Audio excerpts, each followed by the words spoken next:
Ang mga pinuno ng mga Hudyo sa Jerusalem ay nagsugo ng ilang paring Hudyo at Levita upang itanong kay Juan kung sino siya. Hindi nagkaila si Juan. Sa halip ay maliwanag niyang sinabi, Hindi ako ang Mesiyas. Sino ka kung gayon? tanong nila. Ikaw ba si Elias? Hindi po. Tugon niya. Ikaw ba ang propeta? Sumagot siya. Hindi po. Sino ka kung gayon? Tanong nilang muli. Sabihin mo kung sino ka upang may masabi naman kami sa mga nagsugo sa amin. Anong masasabi mo tungkol sa iyong sarili? Sumagot si Juan sa pamamagitan ng pangungusap ni Propeta Isaias. Ako ang tinig ng isang sumisigaw sa ilang. Tuwirin ninyo ang daraanan ng Panginoon. Ang mga nagtanong ay sugo ng mga Pariseo. Muli nilang tinanong si Juan. Bakit ka nagbabautismo? Gayong hindi naman pala ikaw ang Mesyas, ni si Elias, ni ang propeta. Sumagot si Juan. Ako'y nagbabautismo sa tubig. Ngunit nasa gitna ninyo ang isang hindi ninyo nakikilala. Darating siyang kasunod ko. Subalit hindi ako karapat-dapat magkalagman lamang ng tali ng kanyang sandalyas. Ito'y nangyari sa Betania, sa silangan ng Ilog Jordan na pinagbabautismuhan ni Juan. Kinabukas ay nakita ni Juan na si Jesus ay lumalapit sa kanya. Kaya't sinabi niya, Narito ang kordero ng Diyos na nag-aalis ng kasalanan ng sanlibutan.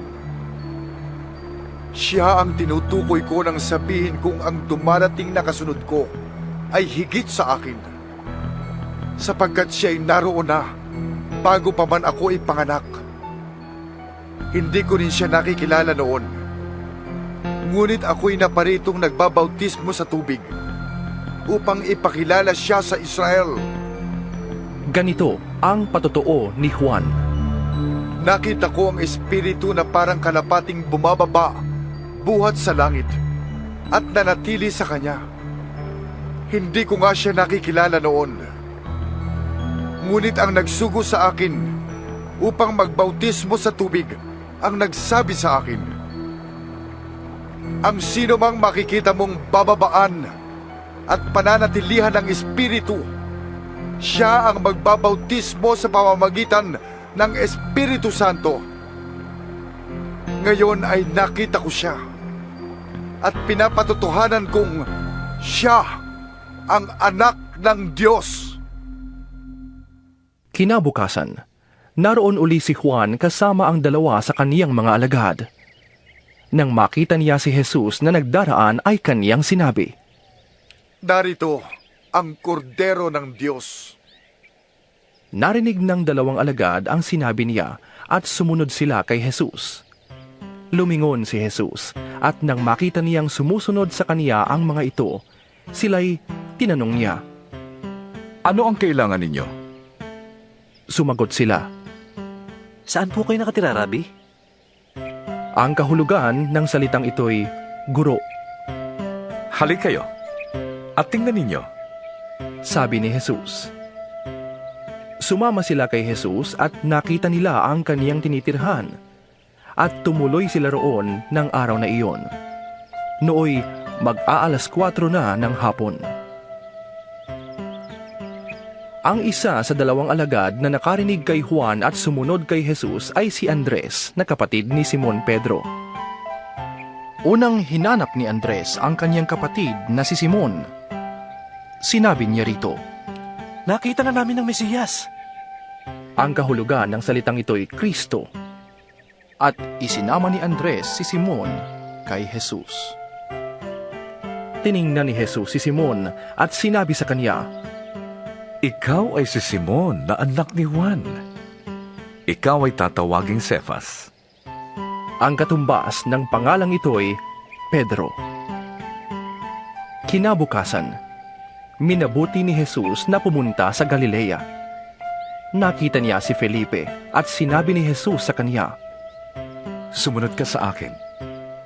Si Felipe ay taga Betsaida, tulad nina Andres at Pedro. Nakita ni Felipe si Natanael at sinabi niya dito, Natagpuan na namin ang tinukoy ni Moises sa kanyang isinulat sa aklat ng kautusan at gayon din ng mga propeta.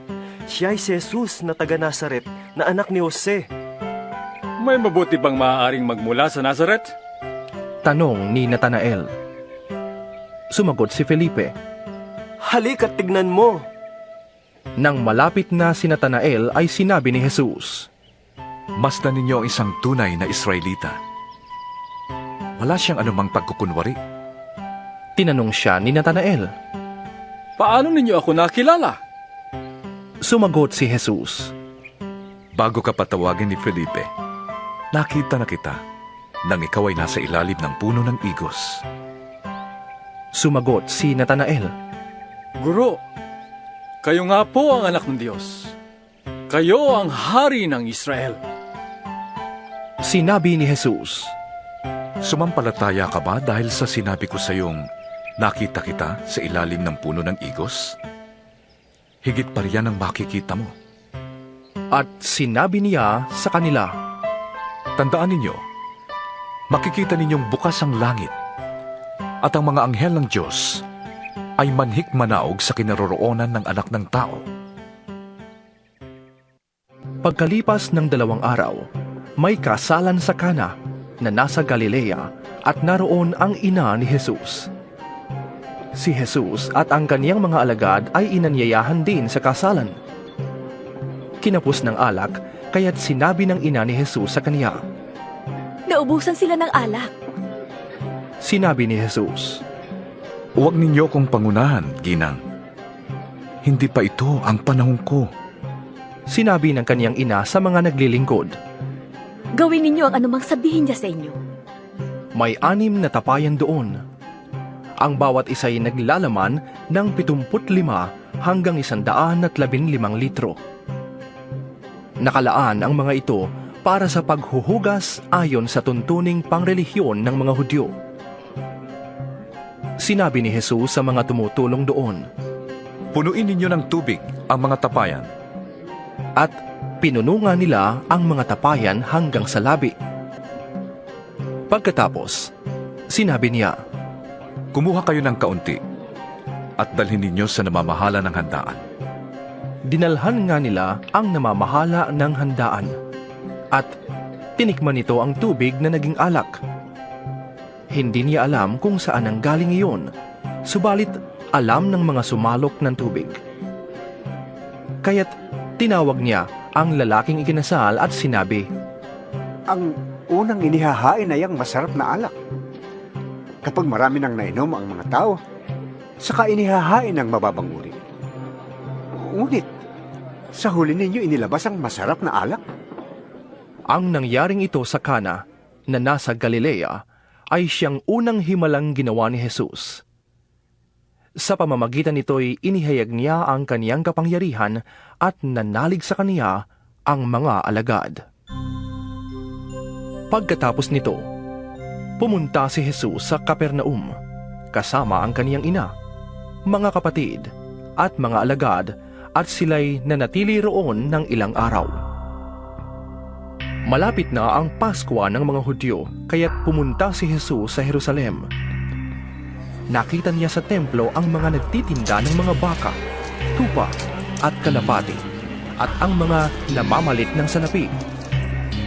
Kumuha siya ng lubid at ginawa iyong panghagupit at ipinagtamuyan niyang palabas ang mga nagtitinda, pati na ang mga baka at tupa. Isinabog niya ang salapi ng mga namamalit at ipinagtataob ang kanilang mga mesa. Pinagsabihan niya ang mga nagbibili ng kalapati. Alisin ninyo rito ang mga yan. Huwag ninyong gawing palengke ang bahay ng aking ama.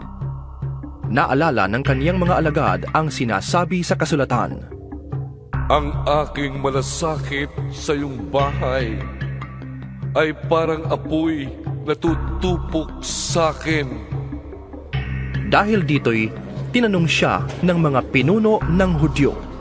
Anong himala ang may papakita mo pang patunayang may karapatang kang gawin ito? Sumagot si Jesus. Gibain ninyo ang templong ito at muli kong itatayo sa loob ng 3 araw. Sinabi ng mga pinuno ng Hudyo. 46 na taong ginawa ang templong ito at itatayo mo sa loob lamang ng 3 araw. Ngunit ang templong tinutukoy ni Jesus ay ang kaniyang katawan. Kaya't nang siya'y muling mabuhay, naalala ng kaniyang mga alagad na sinabi niya ito at naniwala sila sa kasulatan at sa mga sinabi ni Jesus. Nang pista ng Pasko ay nasa Jerusalem si Jesus. Marami ang sumampalataya sa kaniya nang makita nila ang mga himalang ginagawa niya. Subalit, hindi nagtiwala sa kanila si Jesus sapagkat silang lahat ay kilala niya. Hindi na kailangang may magsabi pa sa kaniya tungkol sa kanino man sapagkat nalalaman niya ang kalooban ng lahat ng tao. May isang Pariseo at pinuno ng mga Hudyo na ang pangalan ay Nicodemo. Isang gabi, nagsadya siya kay Jesus. Guro, Sabi niya, nalalaman po namin kayo'y isang gurong mula sa Diyos sapagkat walang makakagawa ng mga himalang ginagawa ninyo kung wala sa Kanya ang Diyos. Sumagot si Jesus. Sinasabi ko sa iyo, malibang ipanganak na muli ang isang tao, hindi niya mararanasang pagharian ng Diyos. Paanong maipapanganak na muli ang isang taong matanda na?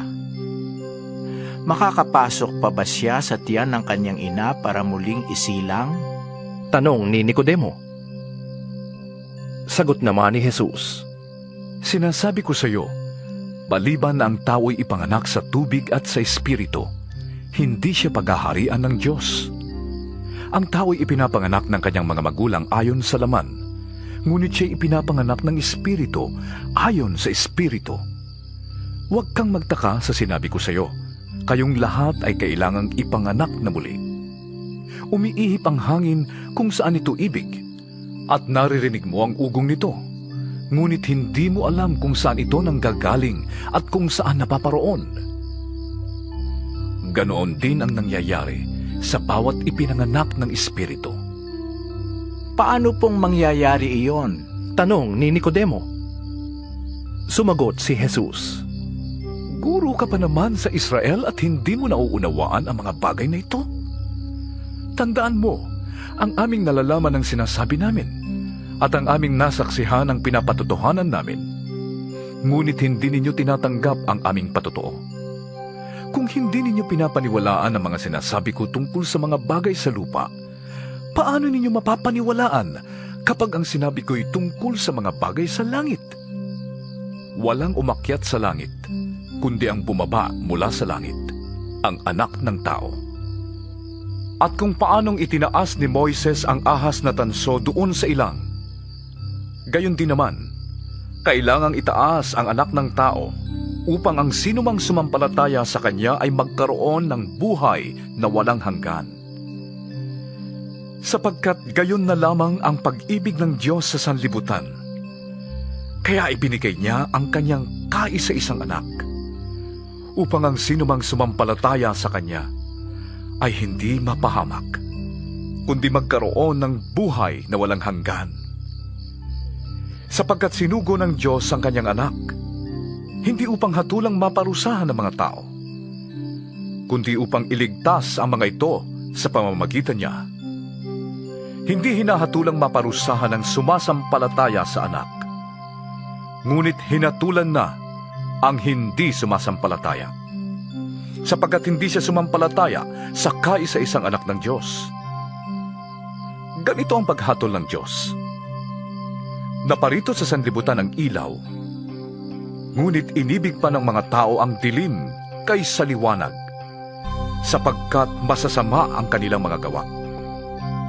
Ang gumagawa ng masama ay ayaw sa ilaw, ni hindi lumalapit dito upang hindi mahayag ang kanyang mga gawa.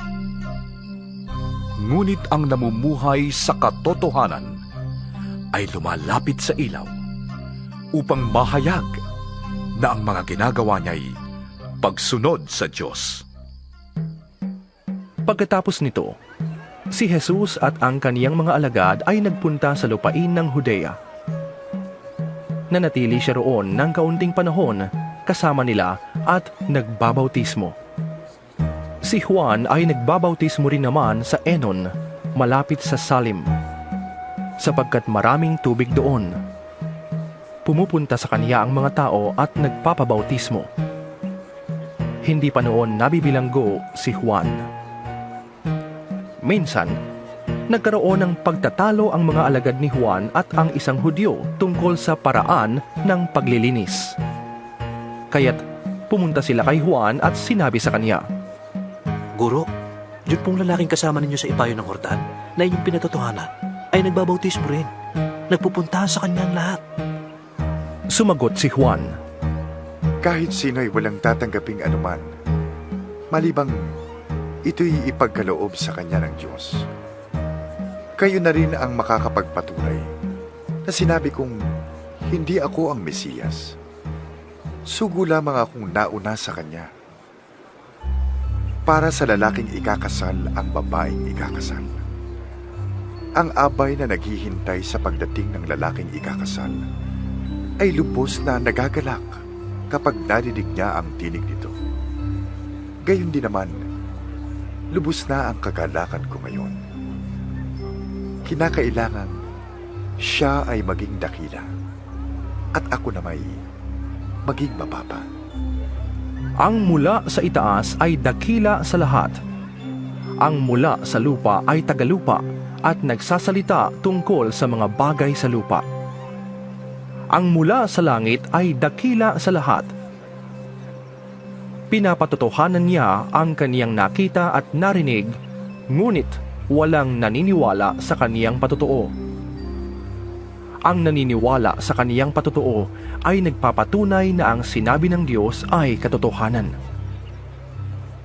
Ang sinugo ng Diyos ay nagpapahayag ng mga salita ng Diyos, sapagkat lubusang ipinagkakaloob ng Diyos ang kaniyang espiritu. Minamahal ng Ama ang anak at ibinigay niya dito ang pamamahala sa lahat ng bagay. Ang sumasampalataya sa anak ay may buhay na walang hanggan. Ngunit ang ayaw pasakop sa anak ay hindi magkakaroon ng buhay. Sa halip, mananatili sa kanya ang puot ng Diyos. Nabalitaan ng mga Pariseyo na si Jesus ay mas maraming nahihikayat na maging alagad at nababautismuhan kaysa kay Juan. Ngunit ang totoo'y hindi si Jesus ang nagbabautismo, kundi ang kaniyang mga alagad.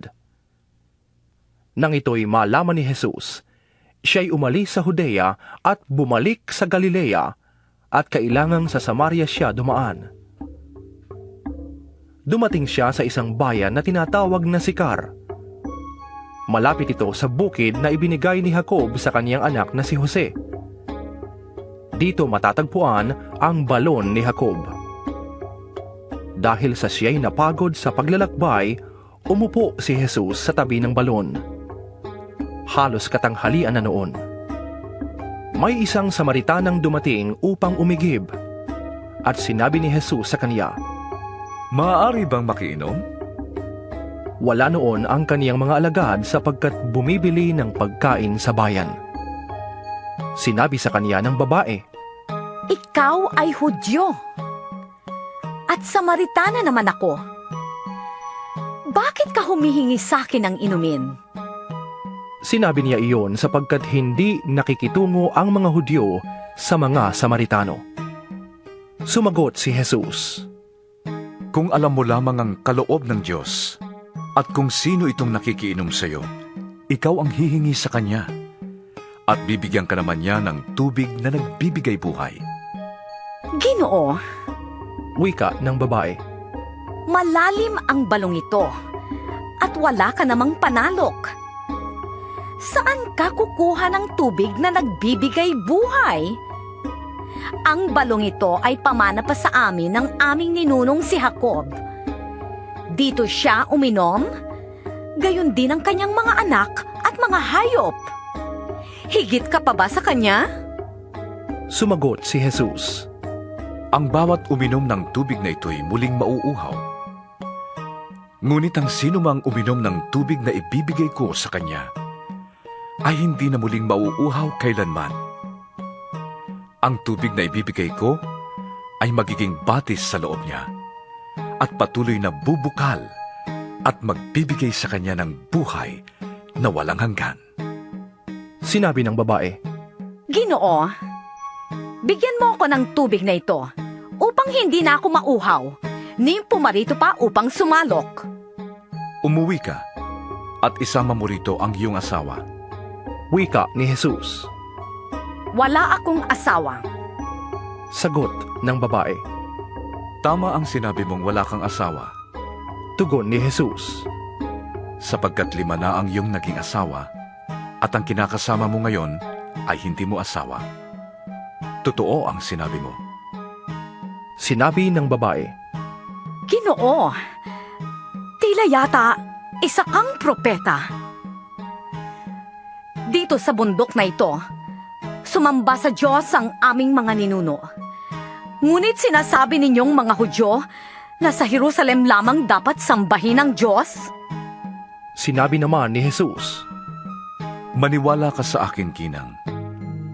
Darating na ang panahon na sasambahin ninyo ang Ama, hindi na sa bundok na ito o sa Jerusalem.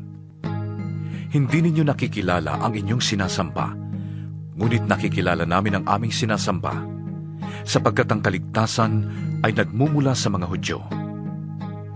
Ngunit dumarating na ang panahon, ngayon na nga, na ang mga tunay na sumasamba sa Ama ay sasamba sa Kanya sa Espiritu at sa katotohanan, sapagkat yan ang uri ng pagsambang ibig ng Ama.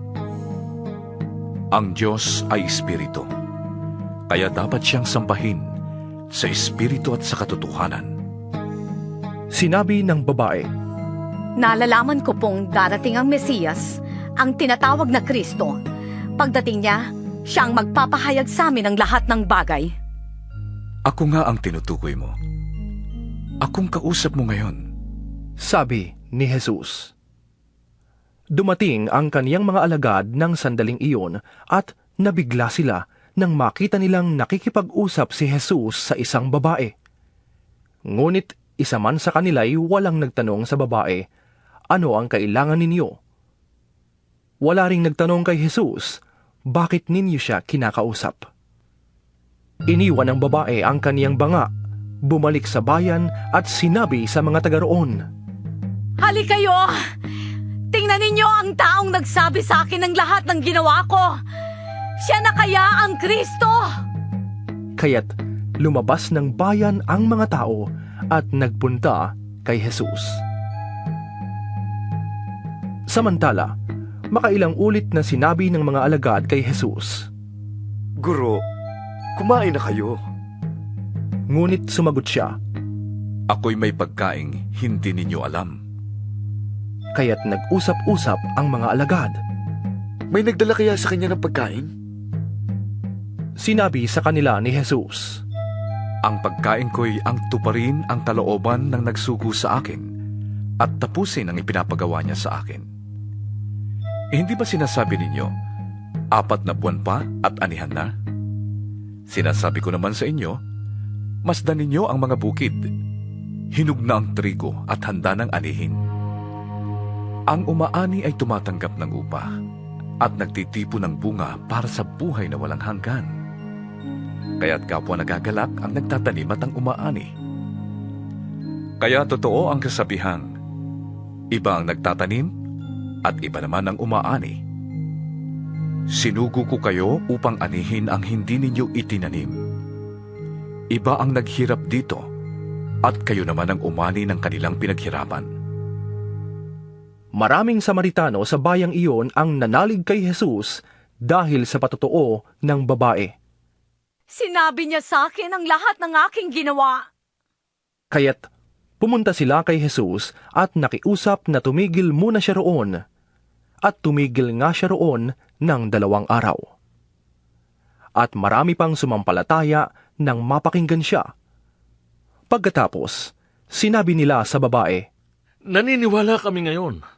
Hindi na dahil sa sinabi mo, kundi dahil sa narinig namin siya. Kaya alam na naming Siya nga ang tagapagligtas ng sanlibutan. Pagkaraan ng 2 araw, bumalik si Jesus sa Galilea. Si Jesus na rin ang nagsabi na ang isang propeta'y hindi iginagalang sa kaniyang sariling bayan. Pagdating niya sa Galilea ay mabuti ang pagtanggap sa kaniya ng mga taga roon, sapagkat nasa Jerusalem din sila noong pista ng Paskwa at nakita nila ang lahat ng kaniyang ginawa roon. Si Herodes man na pinuno ng Galilea ay pinagsabihan din ni Juan dahil kinakasama niya ang kanyang hipag na si Herodias at dahil sa iba pang kasamaang ginawa nito. Kaya ipinabilanggo ni Herodes si Juan at ito'y nadagdag pa sa mga kasalanan ni Herodes.